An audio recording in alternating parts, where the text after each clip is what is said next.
What's up, everybody? Thank you for tuning in again to another episode of the Fantasy Football Busters podcast. Very happy to be here. And football is back, man. We got preseason, the full preseason slate going on. We're recording this on Friday, August 12th. So we just had two games last night on Thursday.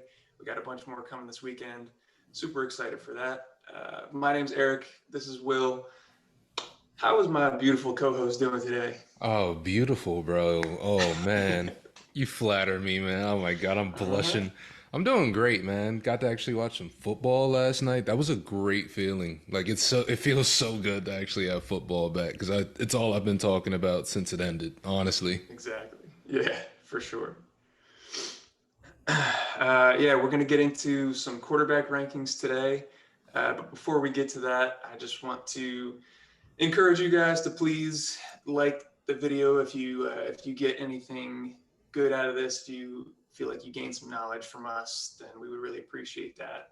Subscribe to us, follow us over on socials. I know Will keeps saying, we got to get more active on Twitter. I haven't done that yet, but I will say something important to note. If you go follow me on Twitter, even if I don't post a bunch of stuff, go follow all the people that I follow and you'll already be in the know when it comes to football. You'll get all the latest notifications from the beat reporters and stuff like that. I'm pretty in tune with that stuff, so I would suggest you do that.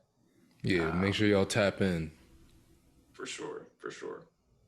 But without any further ado, I guess we can just get right into these rankings, huh? Hell yeah. So today we're going to be handling a lot of the quarterback rankings. We're going to handle the top 12 quarterbacks, maybe some honorable mentions. And I got a feeling with this one, me and Eric's list are going to be a little different. So stick with us. We're going to try to give our reasonings for both sides of it, and we're going to try to have a little bit of fun with it. So I think we're not going to disagree on number one, though. So Eric, can go ahead and let you take that one. Yeah, it's the stallion himself, Josh Allen. It's Yeah. it's too easy, right? I have him in a tier by himself. He's been the QB1 for 2 years in a row. He was the only quarterback to score over 400 fantasy points last year. Um, Brian Daboll leaves as the OC. He goes to New York, but I think things stay pretty much consistent with Ken Dorsey. He was the quarterback's coach and worked really closely with Brian Daboll, so I don't see too much changing. This is just an easy smash. Josh Allen QB1. Yeah, it's just if you're gonna pick a quarterback like Josh Allen, you're gonna have to give good draft capital on him. So make sure you plan for having a quarterback like Josh Allen, but he's just one of those guys who moves the meter. He's got the rushing upside, he's got the passing upside, he's got a cannon for an arm, he's got weapons around him. His defense is spectacular, so it's everything you could ask for in a quarterback situation, honestly, in fantasy and in real life because he's just a baller. And For he's sure. what, 26? Still super young. Yeah. Yeah. Yeah. Uh, we don't even really have to get too much more in depth. I think from two on is where hopefully we have some differences. I'm excited to maybe disagree with you for once. Most of the time we agree. Yeah. I think, okay, so I'll go ahead and start with number two. My number two consensus is Justin Herbert. I feel Okay. like he's that quarterback. He threw for 5,000 yards last year, his second year coming into the season. His weapons haven't really changed a lot going into this year. He's just coming in with more experience. The defense has gotten an upgrade as well. And the one thing that I really started to look at is also the competition that he has to play up to this year. Seeing as the AFC West is as stacked as it is, I got a feeling a lot of those games are going to end up being shootouts, which is ultimately going to mean they're going to be throwing the ball a lot. Justin Herbert's going to have to play a lot. So Justin Herbert's just one of those guys who we didn't really think he was going to be the guy coming into his career, and he slowly just turned into the guy. And he is my consensus too. So, gonna see what Eric has to say about that. So maybe a little anticlimactic. I do agree with you. I think Justin Okay. Herbert is the quarterback too. I know that in last video we kind of mentioned we were going over Lamar Jackson. He was somebody that I was definitely considering putting at this spot, but after I kind of dove into the numbers a little bit more, I think it makes sense for Justin to be at the two. Last year was his first year under the new offensive coordinator Joe Lombardi. So I expect him to be even more comfortable in this offense coming into year two. I expect improvement. And exactly like you said, their division just got way more competitive. Devontae Adams comes to the Raiders. Russell Wilson gets added to the Broncos. The Chiefs, even without Tyreek Hill, Patrick Mahomes and Andy Reid, they're still going to be a crazy offense. So there's going to be a lot of shootouts. It's going to mean fantasy points, fantasy points, fantasy points. Another, like a couple stats that I wanted to point out is like the Chargers had the 5th highest pass rate in the league last year. Even if they maintain that, Herbert finished as the QB2 last year with some more comfort in his offense. I expect, a slight bump in completion percentage and efficiency. I could see him repeating again as the quarterback too, but with the division getting more competitive, if that jumps even higher into that Tampa Bay range of pass rate, like his ceiling case is crazy. He could be passing for close to like 5,500 yards and pushing Josh Allen for that quarterback one position. I 100% agree. He's got everything he needs to be the QB1 in fantasy. There's all he needs to do is execute, and for Josh Allen to just not do as well as him. But I mean, it's just one of those. It's almost a 1A 1B type situation. But I still highly value Josh Allen over Justin Herbert. But Justin Herbert does have that ceiling where it could go as high as he allows it to. Yeah. So the only reason I don't have it as a 1A 1B is because of the rushing upside for Allen. And the thing is, Herbert is an athlete. Like, he has that in him. We just haven't seen him fully utilize that ability yet. But if that takes a jump up, then man, the sky is the freaking limit. Definitely agree with that. Yeah, so we can jump into quarterback 3, who for me is Lamar Jackson.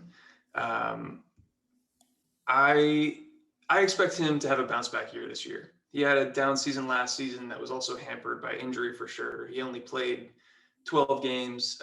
But if you look at his rushing numbers on a per game basis, they were still really, really good.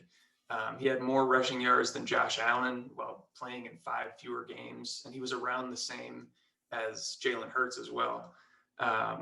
But yeah, I just expect him to take an even bigger jump as a passer this year. I think they might even get Ronnie Stanley back, their all-pro left tackle, which like people have kind of forgotten about him because of the injury, and he hasn't been around for like a year and a half, 2 years at this point. But he was one of the best pass blocking left tackles in the league. I think that could, drastically improve the offense and his ability to stay clean in the pocket. Yeah, what's your take here at number 3? For number 3, I actually had Patrick Mahomes. Okay. But it's still very close for me between him and Lamar. I think that I give Patrick the nod just because he did struggle at the early start of last season. For some reason, they couldn't figure out how to beat a cover 2. Yeah. But yeah, but as the cover season, 2 shell, man. yeah, that cover 2 was giving them some issues.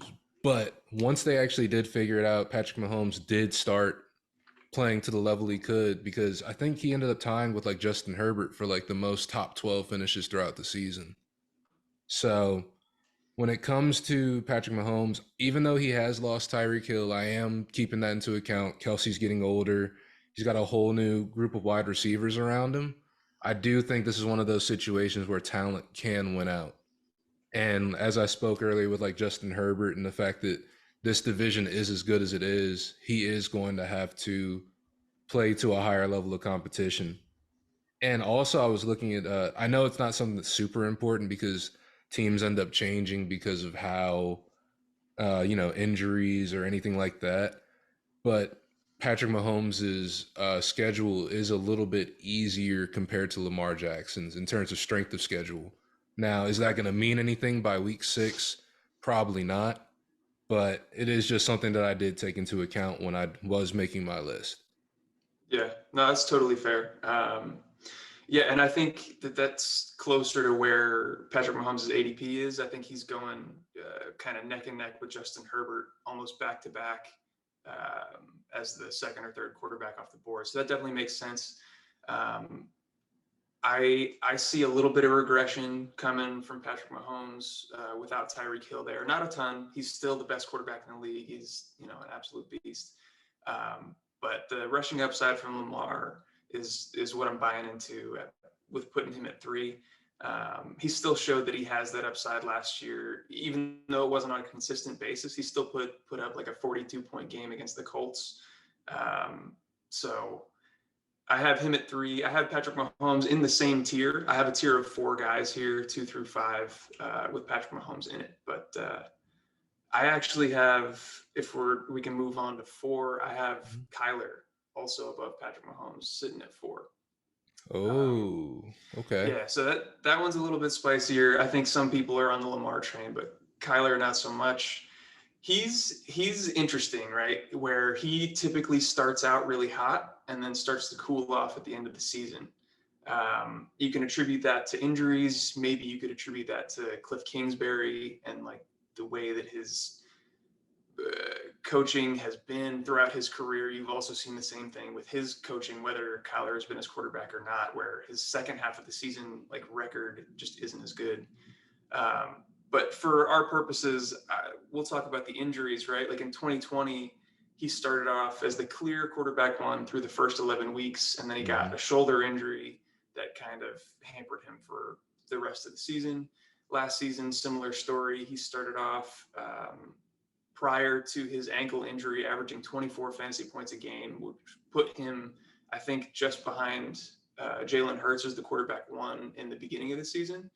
And then rolled his ankle and ended up only averaging 18 and a half fantasy points per game the rest of the way. So for me, it comes down to health. It affects his rushing ability for sure, which you saw those rushing numbers come down last year. If he can stay healthy throughout the entirety of the season, he's shown his development as a passer. He's really great in that category.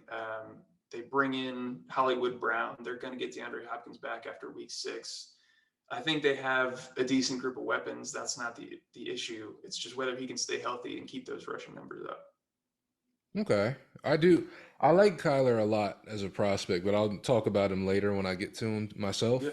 Because I do have Lamar in that number 4 spot. So I did have Patrick Mahomes and him sort of, I had him right after Patrick Mahomes. The only thing that concerns me a little bit about Lamar, just because he is a tremendous athlete, tremendous prospect, tremendous player, the only thing that concerns me is that he bulked up over the off season, which you can look at as a positive. You can look at it as he's going to be more durable, he's going to be this, he's going to be that. But any situation where you gain, they were saying upwards of like 20 pounds of muscle, that's going to change you as a player in just terms of how you handle your body, because he runs the way he runs. He's as dynamic as he is because of, his running. You add 20 pounds onto that to somebody who has proven that he doesn't have ankle issues, but he has been able to get ankle injuries because of the way he cuts and just he sacrifices his body a lot on a lot of plays because trying to make something extra happen. And with that extra 25 pounds, that spring might not be there where it used to be, where he might think it still is. But I also trust him to know who he is as a player and know himself and know his body. So that's why he is still as high as he is. I'm interested to see where he goes because I've seen some mock drafts where Patrick Mahomes is even slid down to the 5th round, Okay. where they've Yeah, actually that's been late drafted around the same spots. But I do also recognize that's not going to happen in a lot of home leagues just off of name recognition alone. for sure. So, me personally, I think Lamar is a little bit below Patrick Mahomes in terms of production, but he very well could prove me wrong. I just the situation that he's in is weird after losing Hollywood Brown. He has Rashad Bateman, the talent that is Rashad Bateman, but after Rashad Bateman in terms of wide receivers, I'm not really sure who's there, who's going to show up. There was one guy who played in a preseason game last night who was actually looking pretty decent. His last name was Bridges. Can't remember his first name, Okay. but he was wide receiver number 85. Had the long DeAndre Hopkins thick dreads, Mm-hmm. but he was balling out there too. So it is very much a situation where it could just be next man up. Let's see who's going to ball, and they could just figure it all out. But Lamar's going to have to be that dynamic player that he always is. And I just see that taking a slight step back. Like, I don't think we're ever going to get back to that breakout season MVP Lamar. But if we can get anywhere close to that, he's still worth that top 4 pick. Yeah. So I can totally see where you're coming from with all those points. My one counter argument, as far as like his weapons, is like when he did have that MVP breakout season, his wide receiver one was Willie Snead, I That think. is Like true. Hollywood was on the team, but he He was was still hurt, dealing. Yeah, he was still dealing with the foot injury. He wasn't fully healthy. Um, so I don't think he needs stellar weapons to have a crazy fantasy season. oh no, he's I gonna have a did, crazy fantasy season. I just don't think he's gonna yeah, finish above Patrick Mahomes or Justin Herbert or Josh Allen. Personally, which is which is totally fair. Yeah, like I said, I have Herbert, Jackson, Murray, and Mahomes all in the same tier, so I wouldn't blame anybody for taking any of those guys over each other. But yeah, I also saw that news about him putting on like a fairly significant amount of weight. I had like a similar thought to you, where like I wonder if that's concerning. I wonder if he's still going to be able to move and be shifty the same way he has been. But like you said, like I trust him to know his body and the coaching staff to understand. He doesn't want to decrease his athleticism. He doesn't want to change his ability to run. So if that was the case, then I don't think he would have done it. yeah, Yeah. So my fifth is Patrick Mahomes. All the same reasons that you echoed. He's the best quarterback in the league, even without Tyreek Hill. Travis Kelce, Juju Smith-Schuster, MVS, their new rookie Sky Moore, who I'm high on. Like they have plenty of weapons. Andy Reid is a play calling genius. This one doesn't need too much explanation. Like he's just so good. He's just the most talented quarterback in the league. You can't not have him in your top five. He's at the bottom of my top five, but again, interchangeable with almost any of these guys. yeah, I agree with that. I like that. My number five is actually going to be Jalen Hurts. This is one I've Okay. kind of been going back and forth with whether I was going to pick him or Kyler Murray. I love Kyler Murray as a player. I hate his mentality when it goes into sports. He comes off as somebody who gives up when he's kind of down. I also looked at strength of schedule. Jalen Hurts and the Eagles have one of the easiest schedules going into the season, as Yeah. well as the fact that Jalen Hurts finished as I believe it was the QB6, but he was only throwing for like 250 yards a game. His rushing upside was just huge. He comes off almost as a run first quarterback to me, which a little bit risky, a little bit dangerous. Hopefully he gets a little bit more poise going into this season. They have been saying he's been improving as a passer as well. But if his floor for me starts at a QB6 with barely throwing the ball and running first, I feel like that can only get higher. So that's why Yeah. I'm giving Jalen Hurts a little bit of the nod over Kyler. Yeah. I'm also really high on Jalen Hurts. I have him at my number six. He finished as the QB6 on a points per game basis, I believe QB9 overall. But I prefer looking Mhm. at points per game anyway. Um, my reasoning for having Jalen Hurts at six and behind Kyler is I don't think he's developed as a passer to the same level as Kyler is. But I mean, it was a tale of two seasons last season for Hurts. He started the season off through week 7 as the quarterback one, averaging over 24 fantasy points per game. And in that time, Nick Sirianni was their play caller. And so when they made an adjustment, they switched over to Shane Steichen as their play caller for week 8. And they Mm-hmm. went from, around league average to I think even slightly above league average in pass rate to legit dead last. Like they went to a super duper run heavy offensive play style.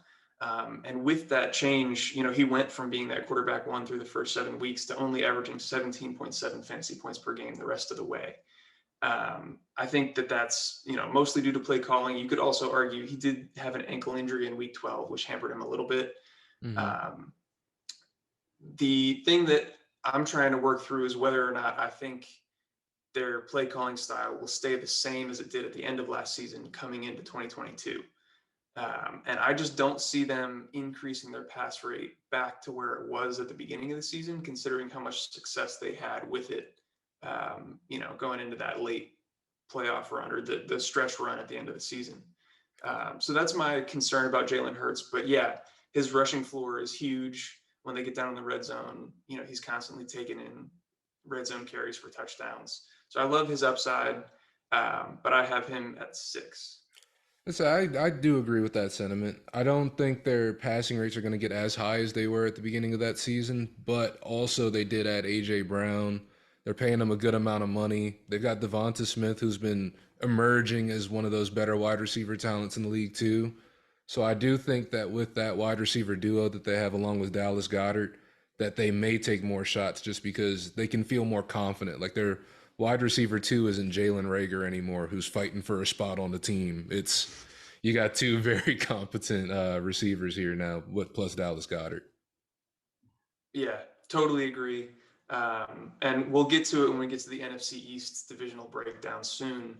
But I think you're totally right. Like AJ Brown benefits Jalen Hurts way more than like vice versa, right? Like I think AJ Brown might not have the same fantasy season or the same bump because of Jalen Hurts, where AJ Brown boosts Hurts' value by quite a bit. So I love that take. Right. Um, he's even another guy that I think has that quarterback one upside. It's just a little bit more of a long shot for me than the guys above him. So Okay, that's fair.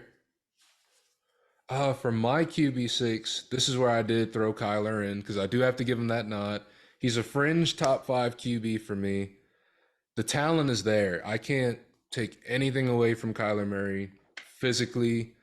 All I can do is take away from him, at least from what I've seen from his play mentally. He's just not really a mentally tough quarterback to me.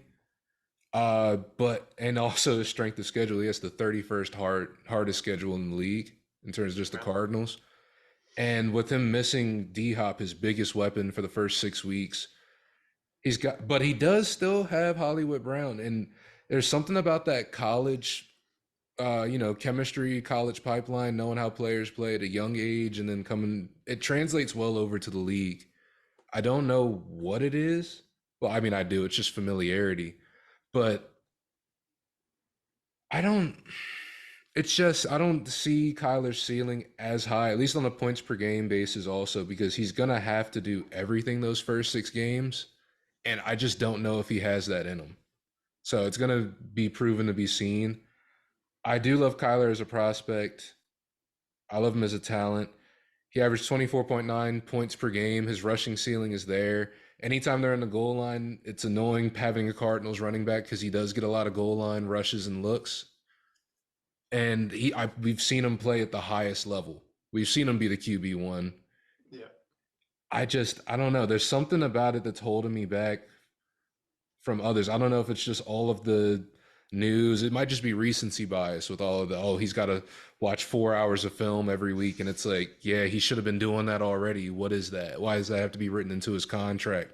And even his response to that with him saying, oh, well, I just think it's disrespectful. It's like, no, if you're a leader of this team and you're the great player that you are, someone says that to you, you say, yeah, I was already doing it, but they just had to throw it in there just as a stipulation. But that just kind of plays into that mental toughness thing for me where it's like, why are you letting that get to you like that? Right. Yeah, no, I can totally see that. And from like a leadership perspective, from like a face of the franchise perspective, totally agree. I don't love the attitude. I don't love the way that he carries himself.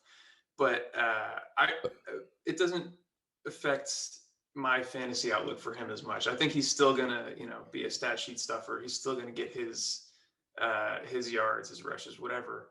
I can see the argument with the strength of schedule. I think that's a very good point.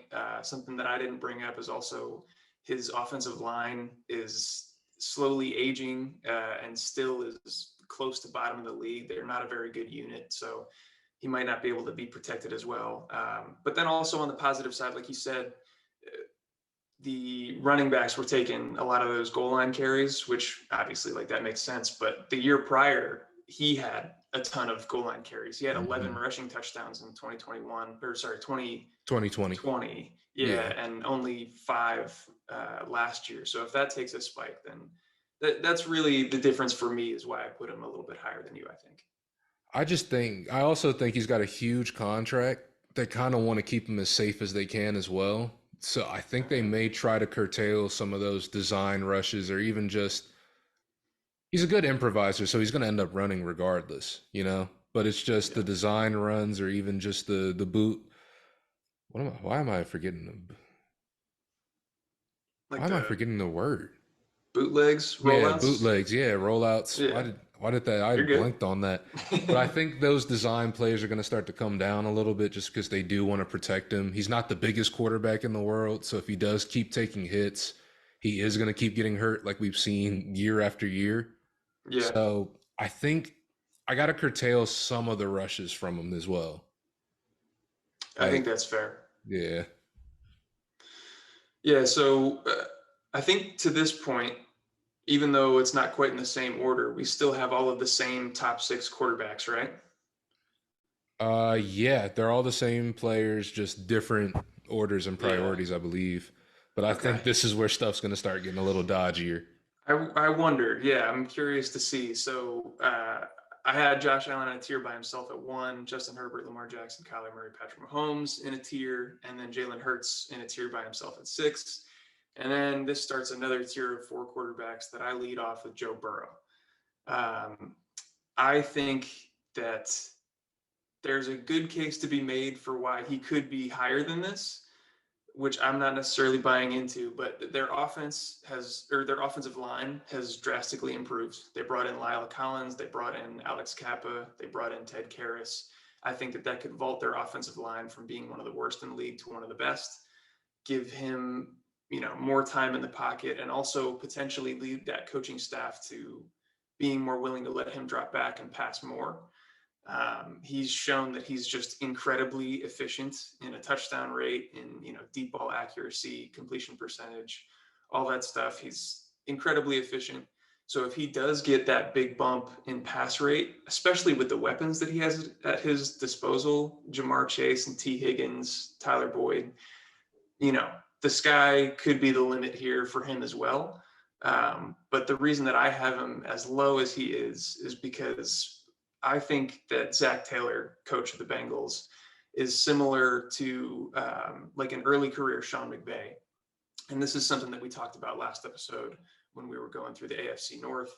I think he lets game scripts really dictate his play calling. And so if they're in positive game scripts leading, which I think that they will be in most of the games that they play, they're going to be favored. Then they're going to continue to run the ball. They're going to continue to give it to Joe Mixon and try to keep the heat off of Joe Burrow. So he has that upside. I definitely recognize that. And if he's, somebody's favorite player, I could see the argument for taking him earlier than this. Hmm. But without a ton of rushing upside, and I don't see a huge bump in passing volume, that's why I have him down here at seven. Okay. No, I like that. I do like that pick. I was struggling and bouncing back and forth between him and who I actually ended up going with. I have Russell Wilson in this spot just Okay. because I do believe that Broncos offense is going to be great. We know that Dude, I like Russell, that a lot. Sorry to cut yeah, you off. I love that you have him there. dog, I think he's going to be one of those late round like steals just because I don't understand.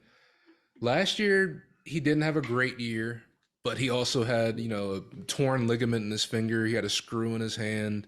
He was on a really bad team because I don't care what anybody says. The Seahawks are a bad team, and they have been a bad team for like the last 2, 3 years. But Russell has helped elevate them. So having him in this situation where he's on a good team in a competitive division, I think we're going to get back to that older Russell Wilson that we kind of had, where the NFC West was as competitive as it was, and he had to kind of step up and rise to that competition. And he's also got a little bit more of that rushing upside than Joe Burrow would. As you can see, I have Joe Burrow at my number 8 slot. Spoiler alert. But in terms of Russell Wilson, I think he's already got the experience. He's got the poise. He can lead this team. He's got amazing weapons around him. He did lose Tim Patrick, which is going to take a knock. But I think that the talent around him still has that ability to rise up. And everybody else does have that capability to take in and fill in that void that Tim Patrick's going to leave behind.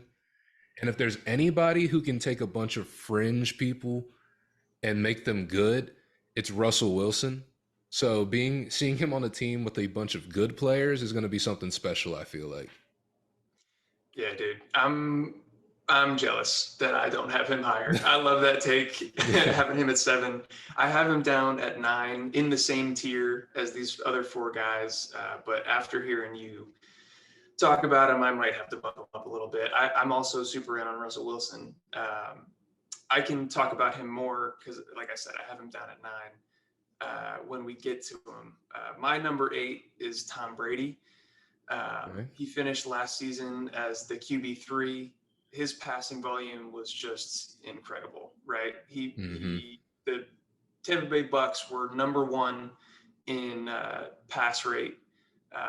He had, let me look at it. He had 719 attempts, by far the most in the league, with a really good completion percentage, over 5,000 yards, 5,300 yards, 43 touchdowns.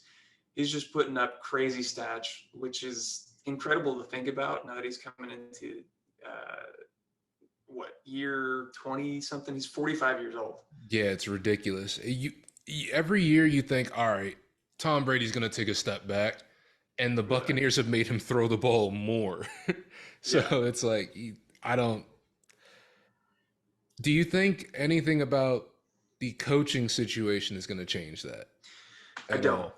Yeah, I think Tom Brady is pretty much in control anyway, and I think he has a agreed. really good. Yeah, I think he has a really good relationship with Byron Leftwich, who comes in as the new offensive coordinator. I think those two are going to be in lockstep. I expect them to still lead the league in pass rate. I expect him to still be hyper efficient, just like he has been since he's gotten to Tampa Bay. I was a little worried with Chris Godwin's injury, but all of the reports have been that he's, kind of ahead of schedule and looking like he's going to get back healthy. Even if he starts the season slow, I'm not too worried about it. They still have Mike Evans. They just added Julio Jones. His weapons are still really good. So I'm not worried about it from that perspective. He did lose a little bit of his offensive line. His guard positions aren't the same as last year, and I'm forgetting Jensen Ryan got Jensen. injured. Yeah, Ryan Jensen just had a significant knee injury. Although they never disclosed what it was or how long he's going to be out. He's been seen back at practice, not participating, but in a brace walking around. So maybe it's not terrible. We'll see what the deal is there. But yeah, I see incredibly high passing volume, really good passing efficiency. So it's hard for me to put him lower than 8. I do like that pick. I think you're placing him exactly where he needs to be. I'm probably undervaluing him because I always think that he's going to take a step back, but he never does. Also, it's wild to think that Byron Leftwich is the offensive coordinator for this team, and he's younger than Tom Brady. Came into the league after Tom Brady, retired as a coach now, and it's just, and Tom Brady is still playing at this level is kind of Yeah. insane. But as I said earlier, my number 8 spot is Joe Burrow.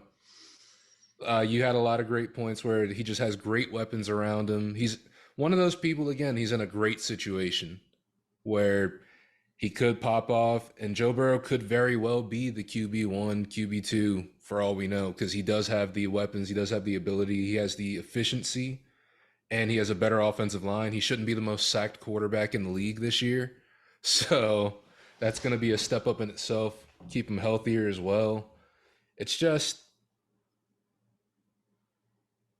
it's like you said, I think they're going to go a little bit run heavier going into the season. I did do some research after we had spoken about it and we looked at the AFC North and we did that breakdown. I took a look into Zach Taylor, and he does come from that sort of Sean McVay camp. So it does make sense if they were to just lean more on the running back position and just make Joe Mixon step up, especially with those O line upgrades, they can. So I think Joe, I like him at that 8 spot. I think he's going to end up being a late round steal for a lot of people. He's in a great spot for you to be able to draft him as well and still have a great team built around him. So I do love Joe Burrow. Like these, it's funny because this is probably the range of quarterbacks that I would actually draft. Like I love the other prospects because they are as great as they are, but in terms of team building and the way I set my teams up, Joe Burrow would probably be one of the perfect quarterbacks for me to pick up. Yeah, I'm in total agreement with you there. I've definitely seen Joe Burrow go higher than this range. He in a lot of the mocks that I've been in, he's going higher than I'm really willing to take. But this same range of quarterbacks with Burrow, Brady, Wilson, and these guys, that's exactly where I'm looking to buy in at the quarterback position from a team building perspective. So I totally agree. All right, so that leads us into my number 9, which you already talked about, Russell Wilson. Yeah, and I echo a lot of the same sentiments that you had. He's coming into this Broncos offense with a much upgraded offensive line compared to where he was at in Seattle. They were one of the worst units in the league. Um, I think his passing weapons are fairly similar as far as talent, like DK and Lockett compared to Sutton, Judy, maybe an upgrade at tight end with Alberto and Greg Dulcich and stuff like that. But uh, yeah, I think he's coming into a better offensive line situation, better group of running backs that he can hand the ball off to, and another spot here where we want to bring up the improvement in the division. He's going to be in a lot of shootouts the same way we mentioned with Justin Herbert. He's going to have to play catch up, and so that's going to lead to a lot of fantasy points. Hopefully, we still see some of that rushing upside that he's had in years past.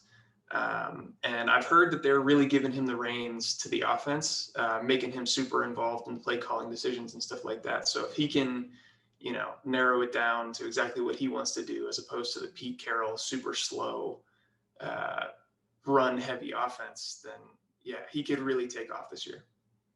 Okay. I like that. I like that. Now, this is going to be one of my more bold ones, and stay with me here. All right. At my number 9 slot, I have Matt Stafford. Interesting. I have Matt Stafford. I know he's dealing with the elbow issues right now. I think that by the time the season actually starts out, that will at least have worked its way through. We also know Matt Stafford is one of the toughest quarterbacks in the league, so he's not going to let that elbow issue stop him. Yeah. He has the best receiver in the league right now in Cooper Kupp, former Triple Crown.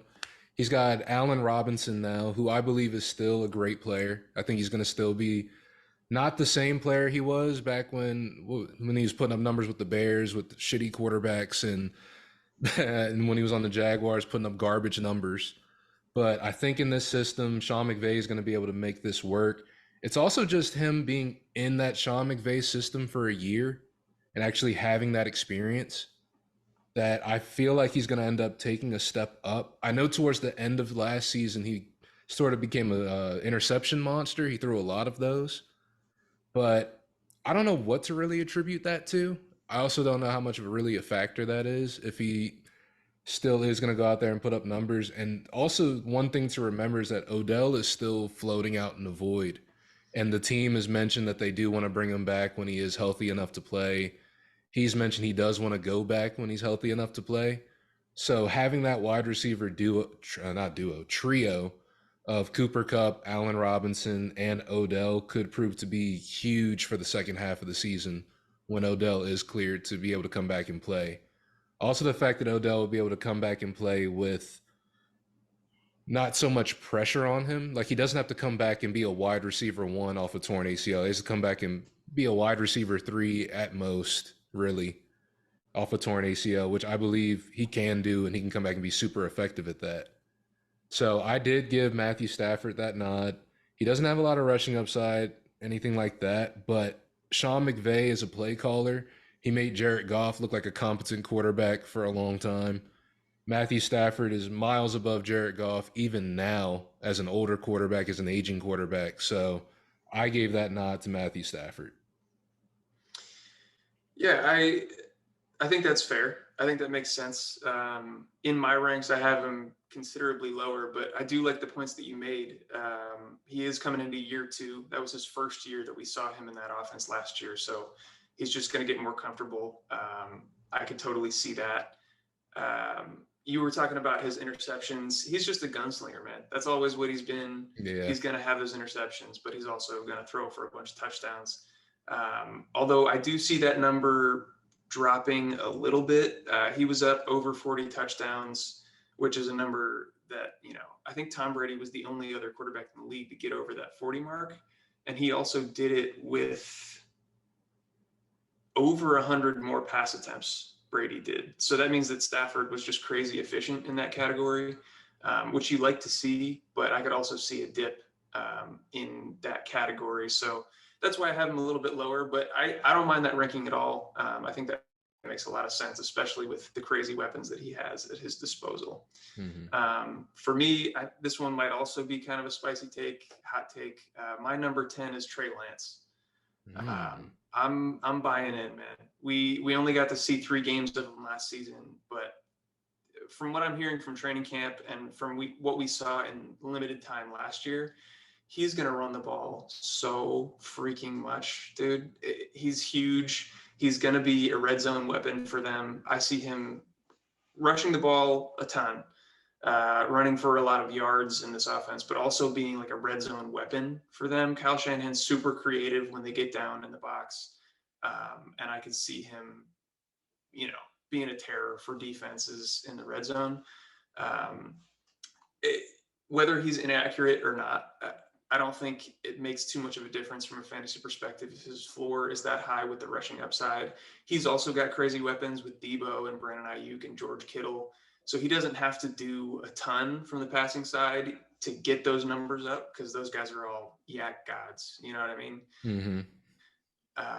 So I just think his upside is crazy. I think he's probably going to have a similar season to what we saw from Jalen Hurts last year from like a rushing perspective, but in a better offense with a better, more offensive minded and creative head coach. I like that. Me personally, at number 10, I have Tom Brady. Okay. I just feel like at this point, it's just kind of dumb to bet against him, even though I kind of have by having him slide as far as I did. But he just, like you said earlier, he had the most pass attempts in the league, he had the most yards in the league, he had the second most touchdowns in the league, and I don't think the Buccaneers are showing any signs of turning away from that. I don't think they're all of a sudden gonna become a run heavy team with Leonard Fournette. I think they're still just gonna be slinging, just throwing the ball every play, whether they're up, whether they're down. The ball's getting thrown, and Tom Brady at this point has not shown any signs of stopping, like being good at throwing the ball. So, at my 10 spot, I do have Tom Brady there. I I can't keep him out of the top 10 because he makes you look silly every time you do it. Yeah. So he's got to be at that 10 spot for me. Yeah. I like that. And like I said, I have the 7 through 10. So Joe Burrow, Tom Brady, Russell Wilson, and Trey Lance all kind of in that same tier. Um, one other thing that I want to note from a team building perspective is that Trey Lance is not going ADP wise, the 10th overall quarterback off the board. I think he's going around 13. I believe so. Uh, He's either 12 or 13, one of those two. yeah, I'm looking at the Fantasy Pros ADP. It says he's going as the consensus QB 13 off the board behind the likes of Stafford, Rodgers, Wilson, Brady, all these guys that I'm talking about. Um, So I just love him as a value because I think that his ceiling is super high. Even if his floor is low, you're getting him late in the draft. And, it's a position that you can easily stream if he ends up not being the truth. But I love taking that shot when you can get him after really all of the guys that I'm going to have in my top 12. So he's definitely a target for me in that like 9th, 10th round range. And like you said, he's got a lot of weapons around him. It's one of those situations where they put him in a good spot. He's in a good situation. It's just he's got to perform. And I know when they played him last year, he did have a lot of those design run plays and stuff like that too. So, and he's another player I didn't realize was as big as he is. He's another pretty massive quarterback. Yeah, he's a big dude. Yeah, I don't know why it is I didn't think he was. Probably because he didn't play that last year in college. Like he only played the 1 year, and then my next time seeing him was in the league. But he's a Yeah, big dude. yeah. Uh, where are we at now? We're at spot 11. 11. We're at Mm-hmm. 11 now. Who you got? 11. Oh wait, I do have Trey Lance there. I have Trey Lance at my 11. Okay, so we're not too far off there. No, not too far off. I like Trey Lance at the 11 spot. Like you said, he's got the rushing upside. He is a bigger guy, so he's not really going to get hurt from running the ball as long as he's smart. I do think he's going to take a step up. And like I said, I believe I said it a couple weeks ago. I am kind of big on Brandon Ayuk and him and Brandon Ayuk's connection. I think that's going to be bigger than a lot of people are going to give credit for. And he's an interesting prospect because he's got all the physical gifts. And what he went that whole season in college without throwing a single interception. Yeah, that was nuts. He was like 27-0 touchdown to interception ratio, I think. Yeah, that's absolutely ridiculous. He's not going to do anything like that in the NFL whatsoever. Yeah. But I think he's in a good spot. He's got a good coaching staff. Kyle Shanahan knows how to make things happen. He's been making it happen with Jimmy Garoppolo, and Trey Lance is more physically gifted than Jimmy Garoppolo, hands By down. far. So I think Trey Lance is going to be in that. He's got the potential to be a top 5 quarterback in fantasy just off of rushing upside and his physical gifts alone. It's just going to be whether he can put all that together or not. And I think he can. So Yeah. I got Trey Lance at that 11 spot for me. Yeah. It was also really exciting to watch last year. He was one of those players, every time he had the ball in his hands, because I watched a lot of 49ers games because I had Debo and I just wanted to see what they were going to do with them, and it was terrifying. But just seeing Trey Lance, anytime he had the ball in his hands, anything could happen. It could be a 50-yard bomb down the field because he's got a cannon of an arm as well. Yeah. So it's just whether he can do it or not, and I think he can. Yeah. Yeah, it's going to be a roller coaster. It's going to be up and down. It's not always going to be pretty, but I think that rushing floor gives him, or I think the rushing work gives him a really solid floor. If the passing side doesn't come around, then you got him with a late pick, and that's fine. If the passing side does come around, then man, he's up there in that same category with the Hurtses, Murrays, Jacksons, around that range. Like it's a potential I'm talking like this is a potential and it's gonna sound blasphemous, but it's a potential Lamar breakout season level player. Like he's one of those players who could do that and finish as the QB1 at a huge level. Yeah, no, I agree. I'm with you, Yeah. which is why I love him that late in drafts. So then after that spot for me is onto my 11. It's a tier break here to Dak Prescott. It's really a coin toss. So I'll, spoiler, Kirk Cousins is my 12. He's a guy that I talked about in that first episode as being a guy that I liked targeting late. It's really a coin toss between these two guys. I think that the Cowboys are probably going to be a little bit higher paced compared to the Vikings, but not by a ton. They're still going to have really high pass volume.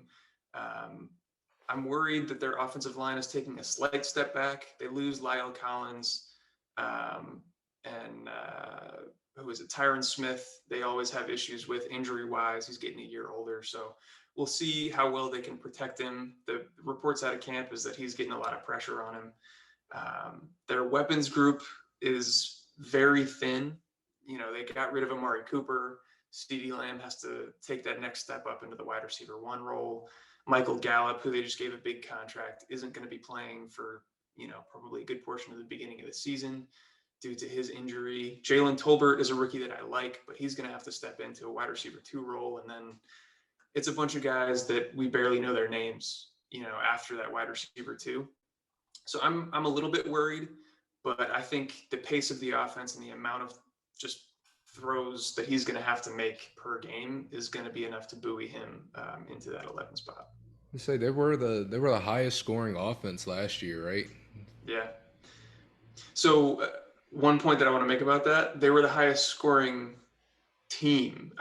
I don't know, were they the highest scoring offense? Because their defense scored so many touchdowns last year, it was crazy. Trayvon Diggs.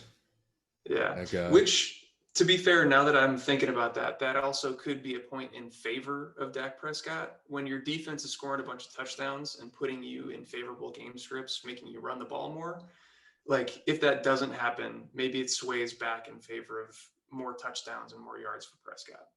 I feel that. I do. I like that pick. Dak comes down for me. He's outside of my top 12. Okay. Me personally. Just because coming into last year, his rushing was down a huge amount due to the catastrophic ankle injury that he got the year before. I Yeah. got a feeling they're going to follow suit with that because they want to protect him. They're paying him as much money as they are. But he is talented. He can sling the ball. He's a great quarterback. I can't hold that back from him at all. He's a great quarterback. He makes good decisions. But I am concerned that CeeDee Lamb and Jalen Tolbert and Dalton Schultz, that's really all he's really got in terms of other receivers he can get the ball to.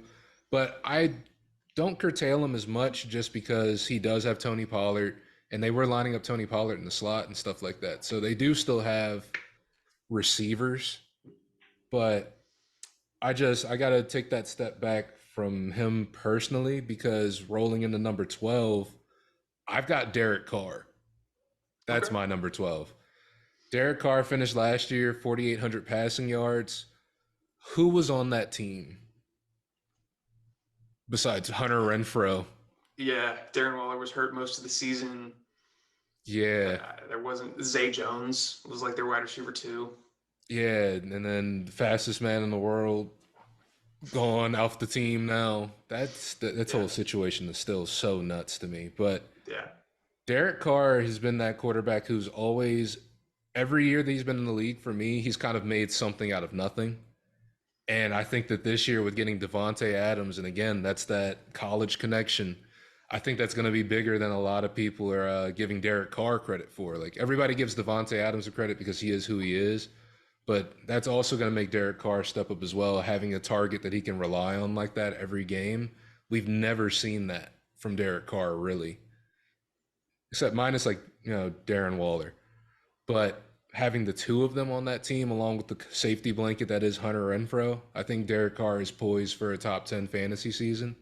But I'm not super confident in it. So that is why he's got that nod at the 12 spot for me. But I am that high on Derek Carr that I would feel comfortable having him as a starting quarterback on my fantasy team. okay. I like that take, and I'm not too far off. He's right outside my top 12. I think I was splitting hairs between him and Matthew Stafford in that like 13, 14 range for me. Um, Again, that addition of Devonte Adams, I think, is going to be huge for him. Like you said, he had just a crazy amount of passing yards. I'm trying to pull it up. He had what 4,800 passing yards, Mm-hmm. which was near the top of the league, I believe. That would have put him fifth in the league in total passing yards. But the thing that was holding him back was touchdowns. He only threw 23 touchdowns. Yeah. But And we know Devonte that Adams, he's a touchdown mastermind. He's a red zone monster. So exactly. So yeah, I could definitely see that taking a big step up for him. Um, so I like that ranking. For me, as I already alluded to, I have Kirk Cousins in that 12 spot. It's really close. But I'm just really buying into what this new coaching staff is going to do for this Vikings offense. They bring in another Sean McVay disciple to come in, lead the offense, call the plays. I think they've already said that they're going 11 personnel for almost, or they're going super heavy 11 personnel. So that means three wide receivers on the field as opposed to two tight ends and two wide receivers. So you're going to see a lot of Justin Jefferson, Adam Thielen, and KJ Osborne all on the field at the same time. I think the pass rate increases by a little bit, and I think it just gets more efficient. I think under I'm forgetting Mike Zimmer. mm-hmm.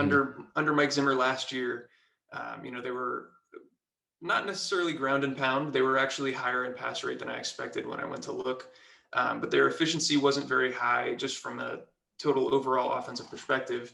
And I see that taking a bump up. I see Justin Jefferson making another leap into year three. And so I'm high on the weapons group. I'm high on the offensive scheme change. And that's what leads me to put Kirk Cousins as my QB 12. To say if we were going to 13, Kirk would have been there for sure. Just because, and I have seen reports they've been lining Dalvin up in the slot as well. So they're trying to get him involved in the passing game more so too, instead of just ground and pound, running them in the walls every play, which I kind of Yeah. like because that's going to help his longevity too. Yeah. But I like Kirk Cousins. He's always like that sneaky fantasy football quarterback that always ends in a good spot. Like I think last year he ended as like the QB 11. Yep. And that's just, again, he's just one of those guys. He's going to go out there. He's going to get his stats. Is that going to lead to his team winning games? Who knows? But in fantasy, he's always a solid option. So I'm cool with that. Like if anybody took him over Derek Carr, I'd be fine with that as well because it's just one of those situations where the team is telling you they're going to be using them more often, so you should probably believe them. And Yeah. yeah, if Justin Jefferson plays anywhere near the level that they say that they're going to have him at a Cooper Cup level, Yeah. yeah, I'm excited to see this offense. Yeah, they're getting way more creative, like you said. They're putting Justin Jefferson in that Cooper Cup role. For our audience out there, I would suggest you go follow Brett Coleman on YouTube as well. He talked about that transition and what that Cooper Cup role really was, like how effective he was as a blocker, and how that opened up the offense and led to even more targets for him. Justin Jefferson's going to be in a similar role. So go check that out if you get the chance. That rounds out our top 12 quarterbacks. Is there anybody else of note that you wanted to mention? Oh, bro, you know I always got to throw a Jameis mention in there if I can. You were a Jameis, Jameis stan, man. You love bro, him. I'm telling you, dog. Like going last season, Jameis was actually really good before he got hurt. Like he was very effective with the ball. He was good at protecting the ball. He didn't throw a lot of picks. Even this training camp, they said he hasn't thrown any interceptions. He got LASIK eye surgery. Like this is LASIK Jameis, bro. This is a Lacey different Jameis. Jameis when he couldn't see was throwing 5,000 yards and 30 touchdowns. Sure, there was 30 interceptions in there too, but But forget about that, man. that doesn't matter when you're balling, bro. Come on, man. So I gotta show Jameis a little bit of love, man. Always. Yeah, I that's He's not somebody I would really, if I did draft, it'd be a super late round draft pick just to have him on my team. But he is somebody I feel like to keep an eye on. I have him in Dynasty, and yeah, I'm just excited to see him play this year, especially with Michael Thomas back as well. yeah. I think Jameis is a guy, like he's gonna be one of those sneaky guys to keep an eye on.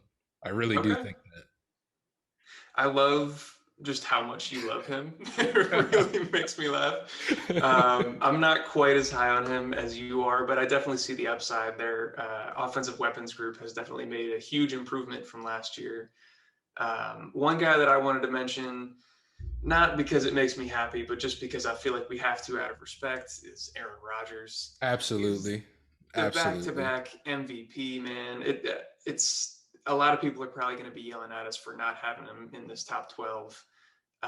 But without Devontae Adams, Alan Lazard is the wide receiver one. I don't Romeo see. Dobbs. Yeah, Romeo Dobbs taking over Yeah, training man. camp. Okay, yeah, training camp star. We've seen this before. He's not going to be a factor. I just don't.